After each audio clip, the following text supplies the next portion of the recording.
It's a parable.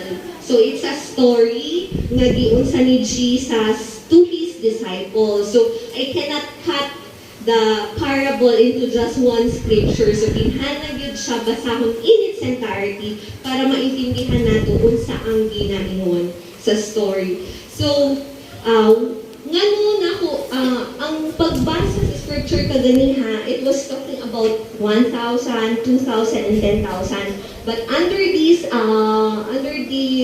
translation, ang term na ginagamit is talents. That's why our topic for today is the parable of talents. And can we go to the first verse? For it is just like a man going on a journey. He called his own slaves and turned over his possessions to them.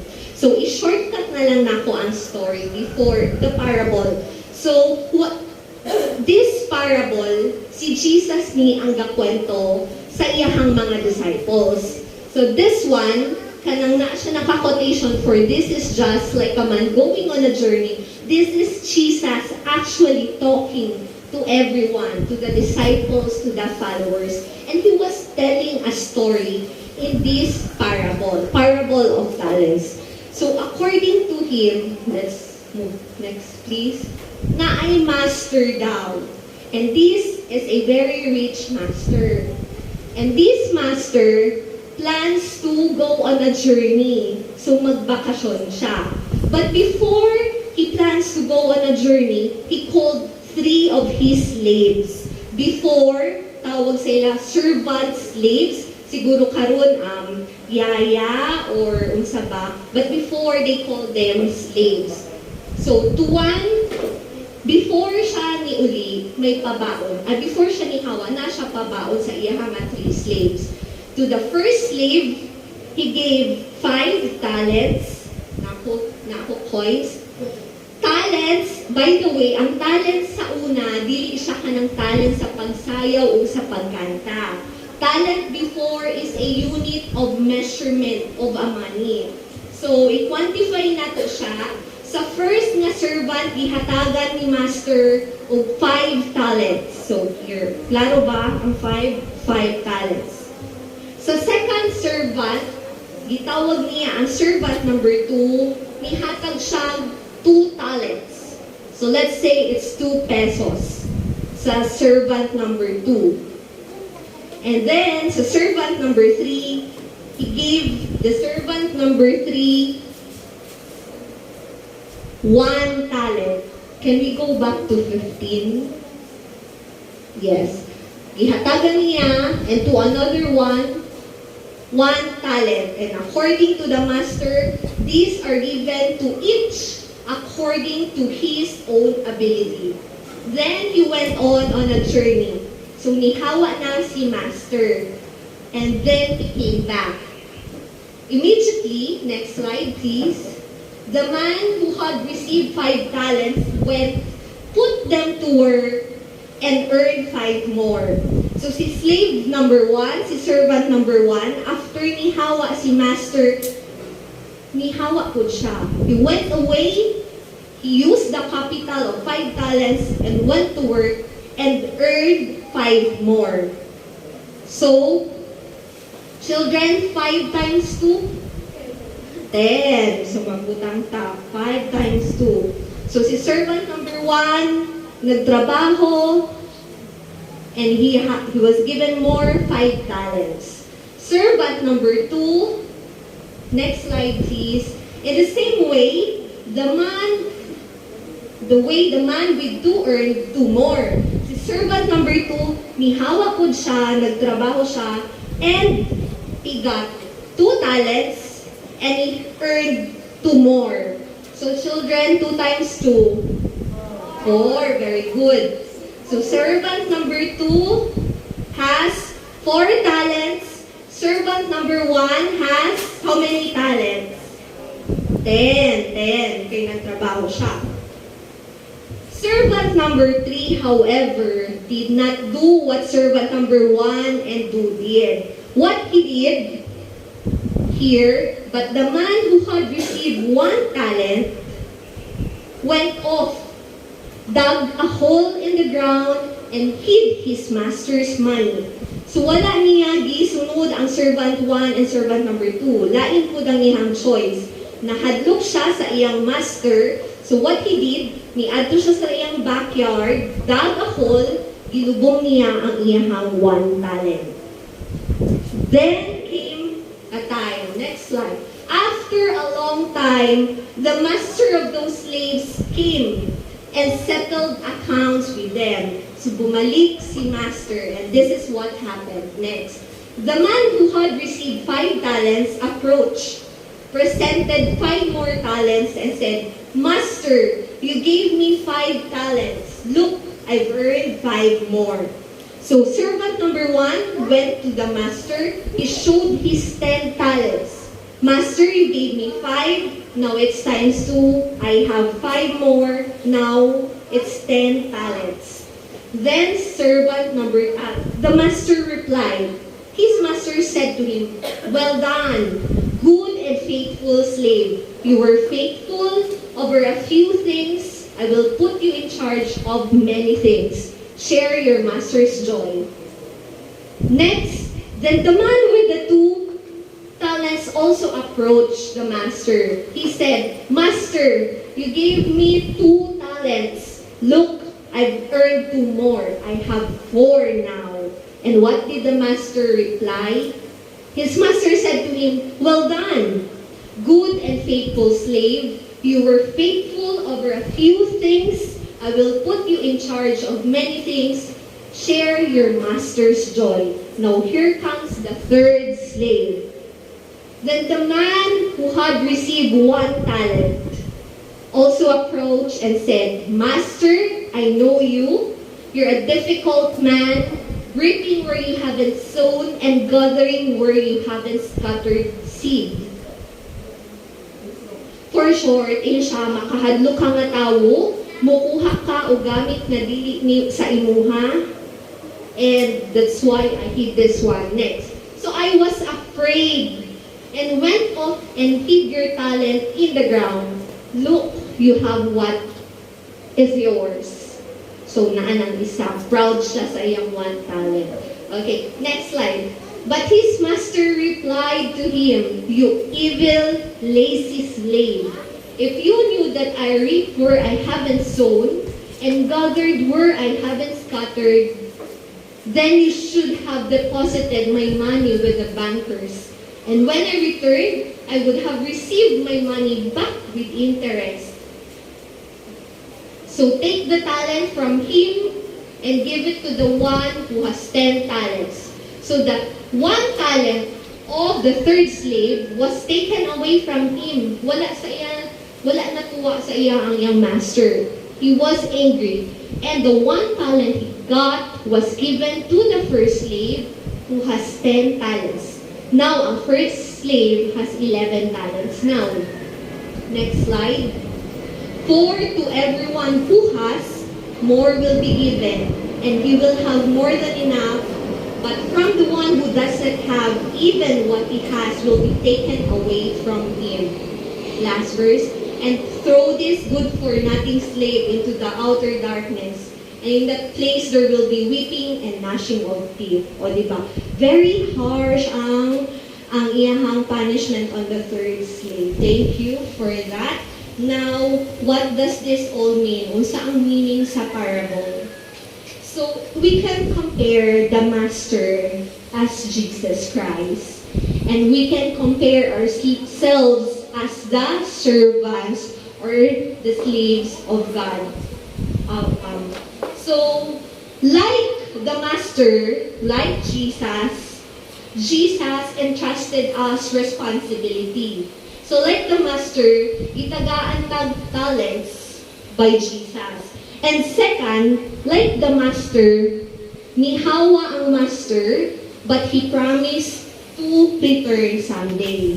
And we all know that it is the promise of God in John 14:3 that he will return someday. John 14:3, If I go and prepare a place for you, I will come back and take you to be with me, that you also may be where I am. So what does this parable mean? How can we relate to this parable? So, this parable tells us what do we have to do and not do while wala pa si Christ o wala pa si Jesus in His physical absence in the earth. So here, how the slaves, paunsa nag-react ang slaves in the absence of their master, that can be us in the real world. So what do we do kung wala pa nibalik si Jesus in the physical presence? Do we just sit like the slave number 1 and hide our talents? Or do we follow slave number 3, di ay 2 ang naglingkod? Or do we follow slave number 1 and 2 and do something with our talents? That is our topic for today. So from the parable of talents, nakakuha tag 5 lessons. And these are the 5 things that I got, akong nakuha from this parable. First lesson or moral, God gifted and entrusted us with blessings. Now, all we have, these are all blessings entrusted to us. So, in this parable, ang blessings nga gihatag sa master, these are the talents, right? So sa atua, in the real world, what was given to us are blessings. And these blessings could be different for each and every one of us. Nakita nato, talent number 1, servant number 1 was given 5. Servant number 2 na siya 2, and servant number 3 has 1. They were not given equally. They are all servants, pero matanong na to, it's unfair, right? Okay, ang servant number 1 na ay 5, ang isa na ay 2, ang isa ra. Baka kato ang reason nga wala siya work hard, kay nanluod siya kay isa lang niyang talents. But the thing is, they were all given talents. So, whether it's 5, whether it's 2, and whether it's 1, they are still blessings. And going back to 14, verse 14, pwede ko magpabalikon. Tanaw mo, ang paghatag at 15, we have to put emphasis. To one, he gave 5 talents, to another 2, and to another 1. To each according to his own ability. Take note, to each according to his own ability. Ibig sabihin, the master gave servant number 1 not because favorite niya si number 1. O least favorite niya si number 3 kay Sarah. He gave servant number 1 because he thinks he is capable to handle 5 talents. Whereas, ang na-feel ni master, si servant number 1, dili niya kaya ang 5 talents. His ability could only handle 1 talent. That's why he was given just 1 talent. So, these blessings, we feel nga, usahay maguno, kani very talented na sa iya, kabal na siya musayo, kabal na siya mukanta, kabal na siya tanan, nga ako Lord, murag pag mo sa mukanta, murag mo ulan. Well, you may think that is the only blessings or the talents that was given to me. But there are others. You may not be able to sing, you may not be able to dance, pero matalino ka. Or you may not, kung di ka matalino, maabilidad ka, you are street smart, you can live, you can survive on your own. These are blessings. These are talents that are not visible in our naked eye, but these are talents nonetheless. So you say, Lord, according to the ability, you are given blessings, and don't feel unfair when you are given like that. So no matter how much or how little, they are all gifts from God. So in this parable is, if anything, it teaches us na anything we need for us to do what we are called to do is supplied to us already. So we do not need to look at the other side ug manluod nga lain ang ako talents ug di have very talented and I feel that I am not. So We may not be created equal according to this parable, but we are treated equally. Okay? We may not sing or dance, we may not be smart, but we have other talents that can help us survive and do the works of God. So we are equally treated. And at the end of the day, pag balik na si Master, we are all saved. We are equally saved, right? So we are treated equally. Okay, amen. So next lesson sa parable is this parable teaches us that God expects us to use our gifts wisely. Nakita nato sa Master, pagbalik niya, nag-accounting na sila. And then, gipangutanan niya, what did you do? Unsang imong gihimo? And ni-approach sila. So, meaning to say, when the Master gave us talent, it doesn't mean nga muling kudrata and wait for the coming of the Master. That's not what we're supposed to do. And it's not the reason why we were given talents. So, gina-expect daw, according sa parable, the Master expects us to do something from the talents that we are given. So, in compliment, Jesus desires us to grow our gifts for His glory. And it's up to us how we decide to grow these gifts. So, last few weeks, while I was attending, katuwa ko, dili ko absent, I've seen the young people, our little kids playing and spearheading the praise and worship. And it's very touching because they are using their talents and their gifts to honor the Lord. So, I commend everyone, the kids, nga very good kaayo ang inyong gihimo. And this is doing your work for the Master. It's for the growing. And I hope that you keep on doing what you do. And it doesn't stop on last Sunday in the coming week. So, next is third lesson. The parable teaches us that Jesus does not judge us all by the same standard. So, gi-emphasize ka ganiha, the talents were given to us each according to our ability. We are created with different skills and abilities, and never with more than God knows we can. So meaning to say, the Lord, sometimes kasi it's human nature for us to compare, di ba?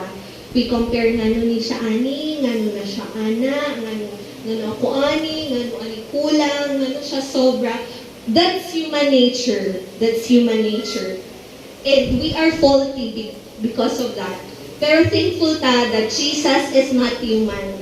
And Jesus does not compare us to others. Ang iyang comparison, example, si servant number, like si A o si B, pagbalik niya, kung siya, kani si A, dagang kain na himo.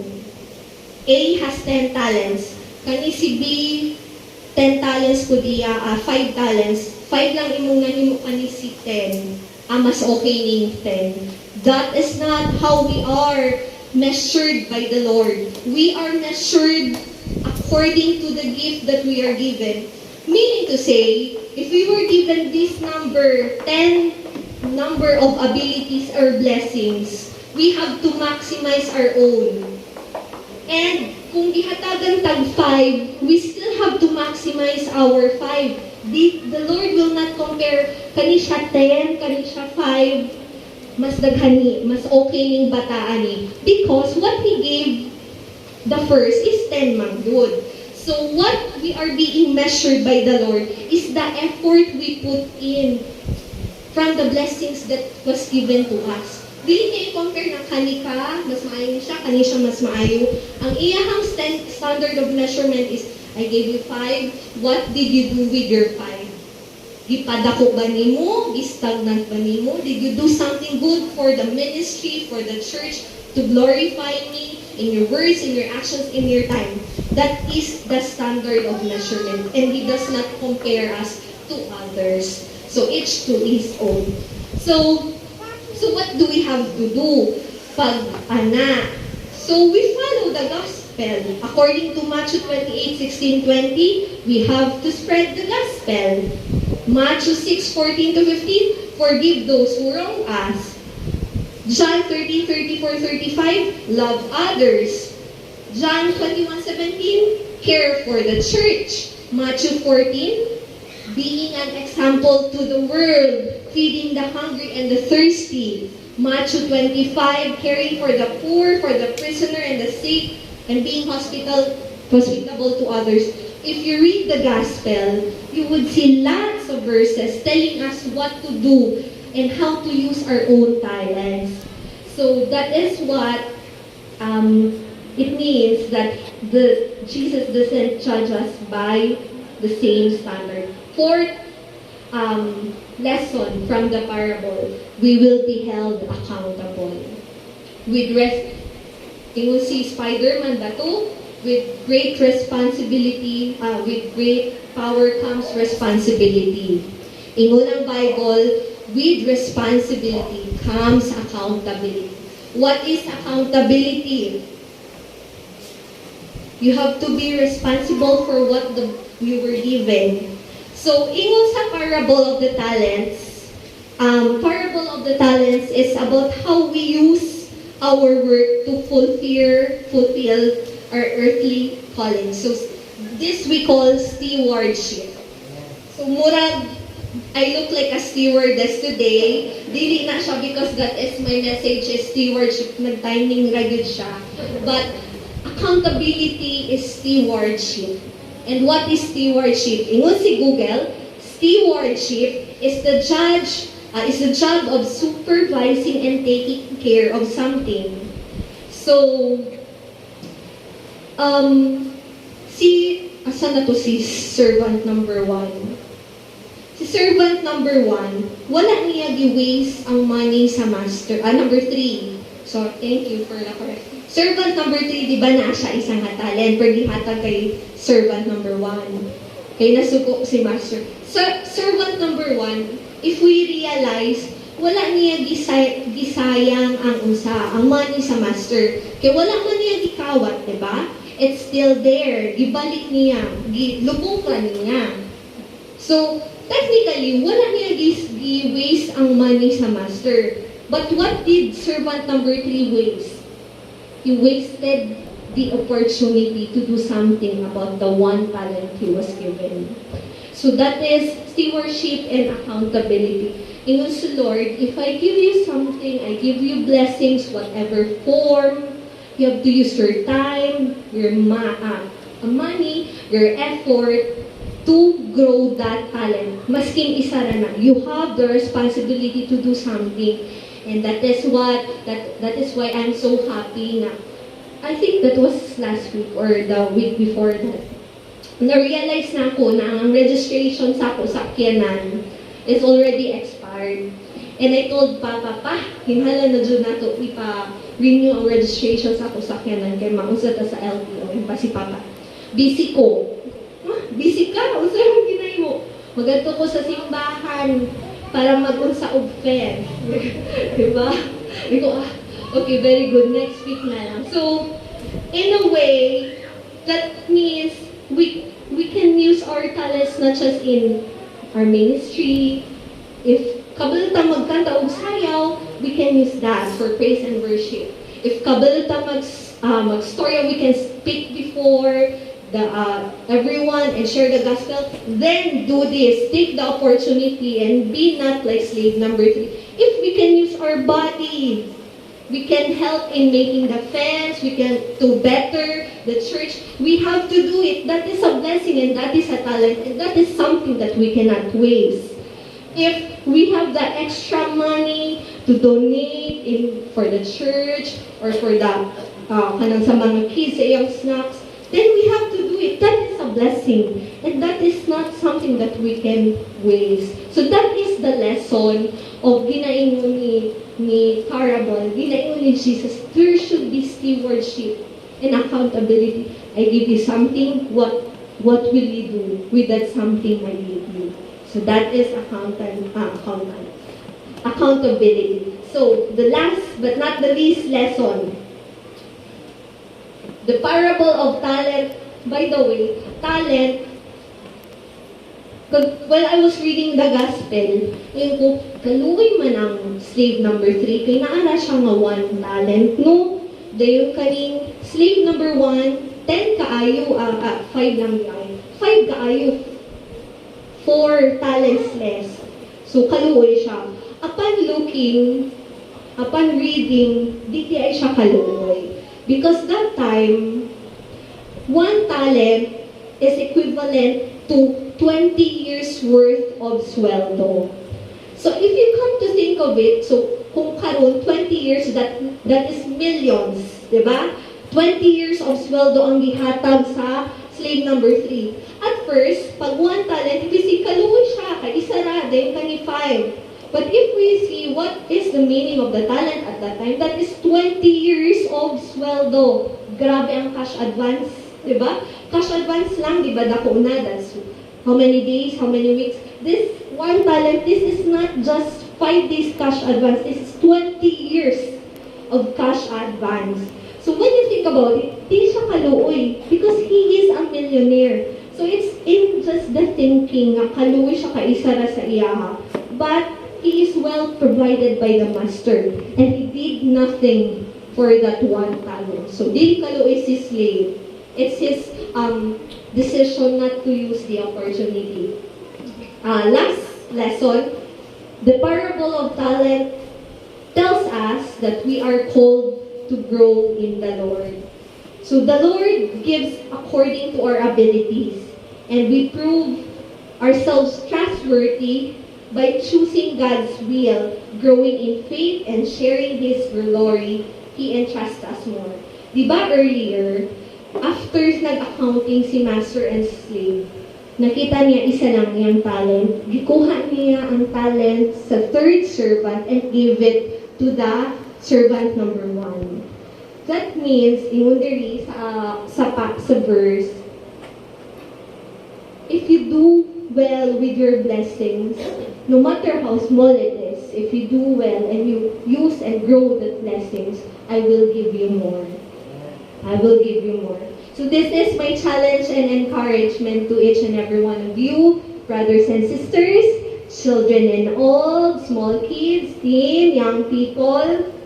Use our talents.